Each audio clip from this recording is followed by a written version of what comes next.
আমরা যদি জুলাইকে শুধু নিজেদের স্বার্থে ব্যর্থ করে দেই, আবারও আপনাকে ভাই বলি, আজকে বিএনপির অনেক ভাই মনে করে কি, যদি জুলাই ব্যর্থ হয় আর আওয়ামী লীগ কোনোভাবে কামব্যাক করে, তাহলে প্রথম মার খাবে হলো এই যে এনসিপির যারা আছে, তারপর জামাত।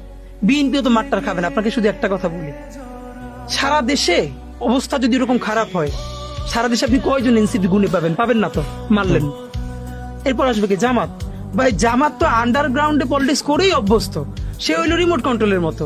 নইলে সে হাসিনার আমলে গত 17 বছর কেমনে পলিটিক্স করছে, তাই না? তার তো প্র্যাকটিস আছে। যেই দেখবে সে রিমোট কন্ট্রোল দেখবে কেউ নাই। এবার বলেন এনসিপিও নাই, জামাতও নাই, আর আমার মতো ওসমান আদি কয়জন? এত একবারই মাইরে দিবেন গেল। এরপর বলেন তো আওয়ামী লীগের সামনে শত্রু কে? একমাত্র বিএনপি। কারণ বিএনপির আন্ডারগ্রাউন্ড পলিটিক্স করারও প্র্যাকটিস নাই, আর তার লক্ষ লক্ষ মানুষ।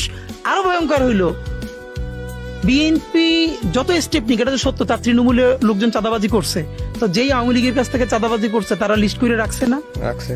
তারপরে মাঠটা কে খাবে? চাঁদাবাজি না, মামলাগুলো তো 95% কে মামলা করছে? ওরাই তো দিছে, নাম আছে না? করছে, হ্যাঁ। তো তারা তো বাংলাদেশেই আছে। এই জন্য আপনাদেরকে একটা কথা বলি, প্লিজ, ওই যে একটা বলে না যে বন্ধু তোমার লাল টুকটুকে স্বপ্নটাকে বেচো না, তা আমরা এভাবে বলি, যে যে নিজের রাজনীতি করেন, যা ইচ্ছা তাই করেন, কিন্তু প্লিজ লাল টুকটুকে জুলাইটারে বেচে দিয়েন না। এই জুলাই বেচে দিলে আপনারা আপাতত মনে করতেছেন 5 বছরের ক্ষমতা। সিপিআই